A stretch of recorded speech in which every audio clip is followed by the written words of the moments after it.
ചക്രവർത്തി സാറേ, ഇക്കഴിഞ്ഞ ദിവസം നമ്മുടെ തന്നെ ചർച്ചയ്ക്കിടയിൽ നമ്മളിവിടെ സംസാരിക്കുന്നതിനിടയിൽ ശബരിമല സ്വർണ്ണക്കൊള്ളയുമായി ബന്ധപ്പെട്ട് ഇപ്പോൾ കത്തി നിൽക്കുന്ന ഈ വിവാദങ്ങൾക്കിടയിൽ CPM-ന് ലേശം ആത്മവിശ്വാസം ഇത്രയും പ്രശ്നങ്ങളുണ്ടായിട്ടും ഉണ്ട് എന്നും ആ ആത്മവിശ്വാസം വെറുതെ അല്ല എന്നും താങ്കളിങ്ങനെ സംസാരമധ്യ ഭംഗ്യന്തരേണ താങ്കൾ പറഞ്ഞുപോയി.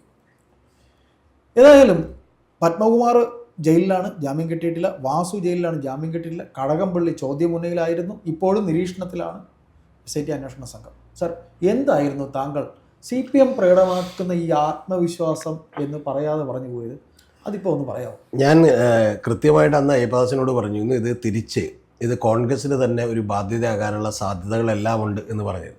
ഞാൻ ഏതാണ്ട് ഒരു 1-2 ആഴ്ച മുമ്പ് തന്നെ ഞാൻ ഇതുപോലത്തെ ഒരു വീഡിയോയും ചെയ്തിരുന്നതാണ്. അതിൻ്റെ പ്രധാനപ്പെട്ട കാരണങ്ങളിലൊന്ന് ഈ സ്വർണ്ണക്കൊള്ള എന്ന് പറയുന്ന അന്വേഷണം അങ്ങോട്ട് മുന്നോട്ട് പോകുമ്പോൾ സംഭവിക്കാൻ സാധ്യതയുള്ള ചില കാര്യങ്ങളാണ്. അതിൽ 1-2 കാര്യങ്ങൾ ഇപ്പം തന്നെ സംഭവിച്ചിരിക്കുന്നു. കാരണം സോണിയാഗാന്ധിയുടെ കയ്യിൽ ഒരു ചരട് കിട്ടിയത് എന്താണ് എന്ന് പറയുന്ന ചോദ്യത്തിന് കൃത്യമായിട്ട് ഉത്തരം, അല്ലെങ്കിൽ എന്തിനാണ് ഇദ്ദേഹം പോയി കണ്ടത്, എന്തായിരുന്നു ഇവരുമായുള്ള ബന്ധം എന്നുള്ളതിൽ കൃത്യമായിട്ടൊരു ഉത്തരമോ കൃത്യമായിട്ടൊരു എക്സ്പ്ലനേഷനോ കോൺഗ്രസിന് കൊടുക്കാൻ കഴിഞ്ഞിട്ടില്ല. അതുകൂടാതെ അടൂർ പ്രകാശ് എന്ന് പറയുന്ന അവരുടെ കൺവീനർ, UDF-ന്റെ തന്നെ കൺവീനർ, ഇതുമായി ബന്ധപ്പെട്ട് ചോദ്യമുനയിലേക്ക് പോവുകയാണ് എന്നുള്ളത് പറഞ്ഞിരുന്നു. ആ ചോദ്യമുനയിലേക്ക് പോവുകയാണെന്ന് പറഞ്ഞപ്പോൾ യഥാർത്ഥത്തിൽ പ്രതിപക്ഷ നേതാവ് തന്നെ ഈ SIT-യുടെ അന്വേഷണം ശരിയായ രീതിയിലല്ല എന്ന് പറഞ്ഞുകൊണ്ട് പുറത്തേക്ക് വന്നു. അപ്പോൾ ഇതെല്ലാം തന്നെ യഥാർത്ഥത്തിൽ കോൺഗ്രസ് ഒന്ന് ഡിഫെൻസീവ് ആകുന്ന രംഗത്തിലാണ് നമ്മൾ കണ്ടിട്ടുള്ളത്. ഇന്ന് അയ്യപ്പദാസ്, ഞാൻ മനസ്സിലാക്കുന്ന പ്രകാരം ചില മാധ്യമങ്ങളിലെങ്കിലും ഈ റിപ്പോർട്ടുകൾ വന്നിട്ടുണ്ട്, ചില റിപ്പോർട്ടുകൾ. അതിലേറ്റവും പ്രധാനപ്പെട്ട ഒരു കാര്യം എന്ന് പറയുന്നത്, ഇന്ന് ഇപ്പോൾ BJP അടക്കമുള്ള വലിയ ഒരു പ്രചരണം തുടങ്ങിയിട്ടുണ്ട്. കാരണം സ്വർണം കട്ടത് സഖാക്കളാണ്, പക്ഷേ സ്വർണം മേടിച്ചത് യഥാർത്ഥത്തിൽ കോൺഗ്രസ്സുകാരാണ്, UDF-കാരാണെന്ന് പറഞ്ഞൊരു പ്രചരണം തുടങ്ങിയിട്ടുണ്ട്. അതിൻ്റെ പ്രധാനപ്പെട്ട കാര്യം എന്താണെന്ന് വെച്ചാൽ, ഈ സോണിയാഗാന്ധിയുടെ അനിയത്തിക്ക് ഇറ്റലിയിൽ പല ഈ പറയുന്ന പുരാവസ്തുക്കൾ വിൽക്കുന്ന ഷോപ്പുകളുണ്ട്. ആ ഷോപ്പുകളുണ്ട് എന്നുള്ളത് യാഥാർത്ഥ്യമാണ്.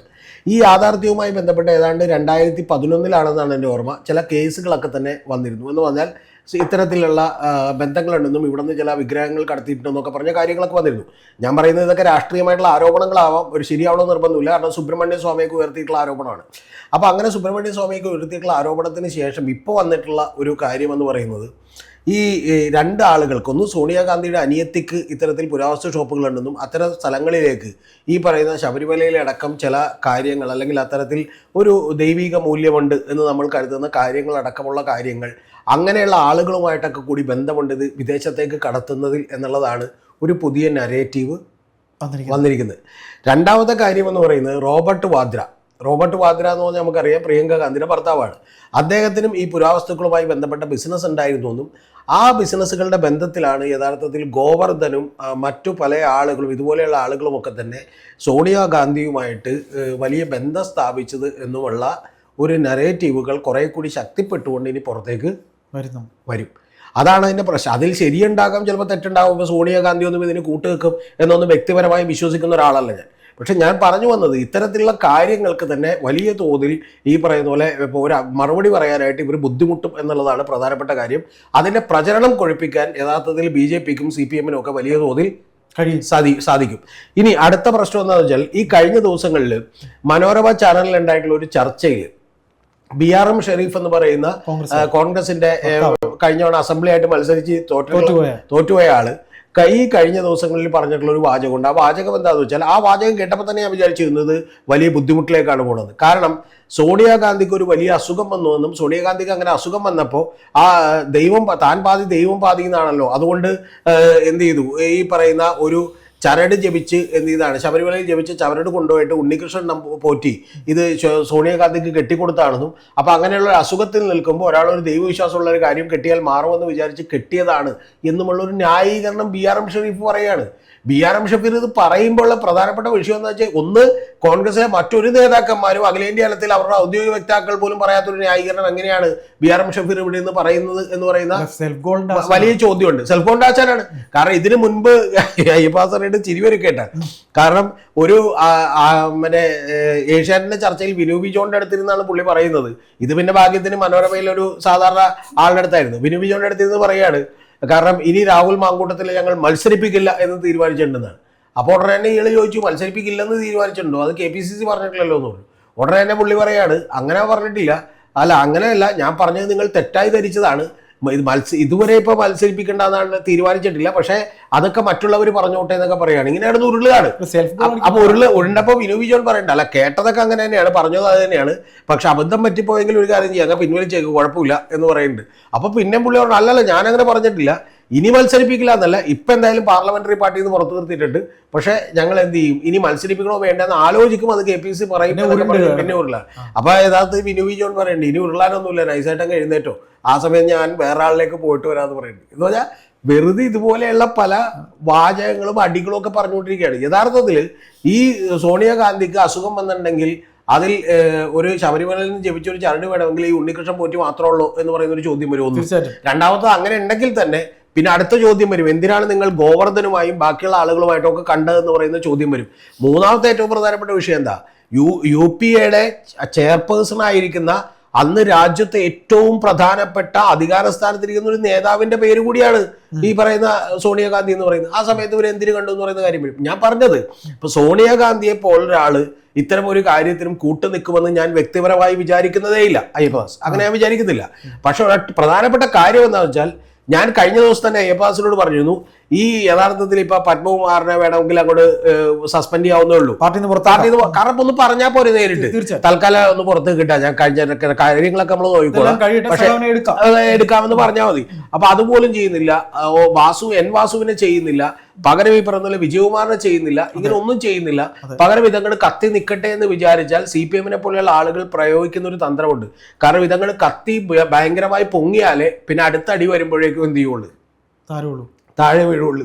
അപ്പൊ അതിന്റെ ആദ്യത്തെ പടിയായിട്ടാണ് കഴിഞ്ഞ ദിവസം നമ്മുടെ എക്സൈസ് മന്ത്രി എന്ത് ചെയ്തേക്കണത്, മറ്റേ രാജേഷ് പറഞ്ഞിട്ടുണ്ട്, MP രാജേഷ് ഒരു വാചകം പറഞ്ഞിട്ടുണ്ട്. എന്താണെന്നറിയോ, ഇനിയിപ്പോ നിങ്ങൾക്ക് കുഴപ്പമില്ല, മറ്റേ ഈ അടൂർ പ്രകാശിനെ ചോദ്യം ചെയ്യുമ്പോഴത്തേക്ക് എല്ലാവരും കൂടി ഇത് ആ പാട്ടൊക്കെ പാടിയ മതി, എന്തെങ്കിലും വിഷമമുണ്ടെങ്കിൽ ഈ പാട്ട്. അപ്പൊ അതുകൊണ്ട് ഇനി വരാനിരിക്കുന്ന നാളുകളിൽ ഇതുകൂടി വലിയ പ്രചരണായുധം ഒന്ന്. ഇനി അടുത്ത പ്രശ്നം എന്താ പാസേ, CBIക്ക് അന്വേഷണം വിട്ട് എന്താ സംഭവിക്കുക? ഇതിപ്പോ അന്താരാഷ്ട്ര ബന്ധമുണ്ട് എന്ന് പറഞ്ഞാൽ CBIക്ക് അന്വേഷണം വിട്ടാൽ എന്താ സംഭവിക്കുക? തീർച്ചയായിട്ടും കോൺഗ്രസിന് നേരെ തിരിയുകയും നാളെ നിങ്ങളൊന്ന് ആലോചിച്ച് നോക്ക്, സോണിയാഗാന്ധിയെ ചോദ്യം ചെയ്യാൻ വിളിക്കുകയും ഇതിൽ എന്താണ് ക്ലാരിഫിക്കേഷൻ ആവശ്യപ്പെടുകയും ചെയ്തിട്ടുണ്ടെങ്കിൽ യഥാർത്ഥത്തിൽ അത് നാഷണൽ ലെവലിൽ ന്യൂസ് ആവും. തീർച്ചയായിട്ടും ഇപ്പൊ ശബരിമല സ്വർണ്ണക്കൊള്ള യഥാർത്ഥത്തിൽ നാഷണൽ ലെവൽ ന്യൂസ് ആണ്. കേരളത്തിൽ കറങ്ങുന്നേ ഉള്ളൂ. നാഷണൽ ലെവൽ ന്യൂസ് ആണെങ്കിൽ ആരും ശ്രദ്ധിക്കുന്നില്ല. പക്ഷെ മറ്റത് നാഷണൽ ലെവൽ ശ്രദ്ധിക്കും, ന്യൂസ് ആവും. ആ നാഷണൽ ലെവൽ ന്യൂസിലേക്ക് കൂടി വരികയാണ്. അങ്ങനെ വരുമ്പോൾ യഥാർത്ഥത്തിൽ എന്ത് സംഭവിക്കുമെന്ന് ചോദിച്ചാൽ ഒന്നും സംശയിക്കാനില്ല, ഇത് വളരെ കൃത്യമായിട്ട് UDFനെതിരെയുള്ള ഒരു തിരിച്ചടിയെ മാറും. കാരണം ഈ യഥാർത്ഥത്തിൽ ഇപ്പം കടകംപള്ളിയെ ചോദ്യം ചെയ്യാൻ വേണ്ടി വിളിപ്പിച്ചില്ലേ, കടകംപള്ളിയെ ചോദ്യം ചെയ്യാൻ വേണ്ടി വിളിപ്പിച്ചപ്പോൾ പോലും അന്ന് വൈകുന്നേരത്തെ എല്ലാ ചർച്ചകളും കണ്ട ഒരാളാണ്. ആ ചർച്ചകളിലെല്ലാം കോൺഗ്രസ് നേതാക്കന്മാർ പറയുന്നത് എന്താണെന്നറിയോ, കടകംപള്ളിയെ ഒരു പരിധി വിട്ട് അവർ കുറ്റപ്പെടുന്നില്ല. എന്താ കാര്യം എന്ന് വെച്ചാൽ നാളെ അടൂർ പ്രകാശിനെ വിളിക്കുമെന്ന് അവർക്ക് ബോധ്യമുണ്ട്, അറിയാം. അപ്പൊ ചോദ്യം ചെയ്യാൻ വിളിക്കുന്നത് കുഴപ്പമില്ല, ചോദ്യം ചെയ്യാൻ വിളിച്ചിട്ട് പ്രതിയാണെങ്കിൽ മാത്രം നമ്മൾ കുറ്റപ്പെടുത്തിയാൽ മതി. അതുകൊണ്ട് ഞങ്ങൾ കടകംപള്ളി അങ്ങനെ പറയുന്നില്ല എന്നൊക്കെയാണ് പറഞ്ഞുകൊണ്ടിരിക്കുന്നത്. ഇതിന്റെ ഒരു ഉദാഹരണം എന്താണെന്ന് വെച്ചിട്ടുണ്ടെങ്കിൽ അയ്യപ്പാസിന് അറിയായിരിക്കും. ഇപ്പൊ കഴിഞ്ഞ തവണ മറ്റേ നയതന്ത്ര സ്വർണ്ണക്കടത്തും ഇതുപോലെ തന്നെ വരികയും പിന്നീട് അത് എന്ത് ചെയ്തു, യഥാർത്ഥത്തിൽ LDFന് വലിയ തലവേദന ഉണ്ടായി ആദ്യം, പക്ഷെ പിന്നീട് അത് വലിയ ഓവർകം ചെയ്തു. അതേപോലെ തന്നെയുള്ളൊരു സിറ്റുവേഷൻ ആണോ ഇപ്പൊ നിലനിൽക്കുന്നതെന്ന് പറയുന്ന സംശയത്തിന്റെ പുറത്താണെന്ന് ഞാൻ പറഞ്ഞത്. കാരണം അല്ലെങ്കിൽ ഞാൻ പല നേതാക്കന്മാരുടെ സംസാരിക്കുമ്പോൾ പോലും അവർ വളരെ കോൺഫിഡന്റ് ആയിരുന്നു. ഞാനെന്ന് പറഞ്ഞു, വളരെ കോൺഫിഡന്റ് ആയിരുന്നു. അടിക്കാൻ ഒരു വടി കിട്ടാൻ കാത്തിരുന്നു ഈ ഒരു വിഷയം. അല്ല, ഞാനിപ്പോ വിചാരിക്കുന്ന ഒരു കാര്യം, ഇതേ പരിപാടി തന്നെയല്ലേ അവർ യഥാർത്ഥത്തിൽ ഇപ്പൊ രാഹുൽ മാങ്കൂട്ടത്തിലാണെങ്കിലും ഷാഫി പറമ്പിലാണെങ്കിലും ഒക്കെ അങ്ങോട്ട് പൊങ്ങിപ്പൊക്കോട്ടെ എന്ന് വിചാരിച്ചവര്. അങ്ങനെ പൊങ്ങി പോയി വലിയ ഹൈറ്റിലെത്തി ഏതാണ്ട് അവര് കോൺഗ്രസിന്റെ ഒരു മുഖമായി തന്നെ കേരളം മുഴുവൻ മാറുന്ന സമയത്താണ് എന്ത് ചെയ്തത്, ഈ ആരോപണം ചെറുതായിട്ടൊരു അമ്പെയ്ത് അങ്ങോട്ട് താഴേക്ക് വീഴ്ത്തിട്ടത്. മനസ്സിലായേ?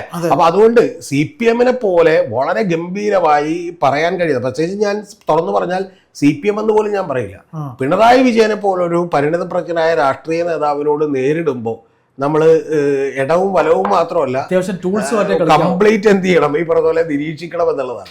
കാരണം അതുകൊണ്ടാണ് ഞാൻ വിചാരിക്കുന്നത് അത്രയും കോൺഫിഡന്റ് ആയിട്ടാണ് ഇപ്പോഴും. പക്ഷേ ഇതിൽ സത്യമുണ്ടോ ഇല്ലയോ എന്നുള്ള കാര്യം രണ്ടാമത്തെ കാര്യം. അല്ല, സത്യമുണ്ടോ എന്ന് പറഞ്ഞാൽ ഇപ്പൊ ചാരക്കേസ് വന്നപ്പോഴത്തേക്കും സത്യമുണ്ടോ ഇല്ല എന്ന് നോക്കില്ല, കാരണം ആരും എന്ത് ചെയ്യേണ്ടി വന്നല്ലോ, മുഖ്യമന്ത്രി സ്ഥാനം രാജിവെക്കേണ്ടി വന്നു. ഇത് യഥാർത്ഥത്തിൽ ഇപ്പോൾ സത്യമുണ്ടോ ഇല്ലെന്ന് അറിയാൻ ചിലപ്പോൾ നമ്മൾ വർഷങ്ങളൊക്കെ കാത്തിരിക്കേണ്ടി വരും. പക്ഷേ യഥാർത്ഥത്തിൽ ഇപ്പോൾ ഒരു കാര്യം ഇപ്പം തന്നെ ഉറപ്പാണ്, ഇപ്പോൾ സോണിയാഗാന്ധിക്കോ അല്ലെങ്കിൽ അതുമായി ബന്ധപ്പെട്ടിട്ടുള്ള വിസിറ്റിനോ ഒരു ന്യായീകരണം എന്തുകൊണ്ടാണ് പറയാൻ പറ്റാത്തത്, ആരാണ് അപ്പോയിൻമെന്റ് എടുത്ത് കൊടുക്കുക എന്ന് പറയാൻ പറ്റാത്തത് എന്ന് നിൽക്കുന്ന അവസ്ഥയിലാണ് മറ്റ് 2 ആരോപണങ്ങൾ കൂടി വരുന്നത്. ആര് ഇതിൽ അന്താരാഷ്ട്ര കച്ചവടം നടന്നിട്ടുണ്ടാകാം. അതിൽ തന്നെ ഈ പറയുന്ന പോലെ ഇറ്റലിയിൽ സോണിയാഗാന്ധിയുടെ സിസ്റ്റർക്ക് ഇത്തരത്തിലുള്ള ഷോപ്പുകളുണ്ട്. അപ്പോൾ അതുമായി കണക്ഷൻ ഉണ്ടോ ഇല്ലയോ എന്നൊന്നും നമുക്കറിയില്ല. പക്ഷെ അത്തരത്തിലുള്ള ഒരു കാര്യങ്ങൾ പ്രചരണത്തിന് ഉപയോഗിക്കപ്പെടാനുള്ള സാധ്യതയുണ്ട് എന്നുള്ളതാണ് ഞാൻ അന്ന് കൃത്യമായി പറഞ്ഞു വെച്ചത്, സൂചിപ്പിച്ചത്.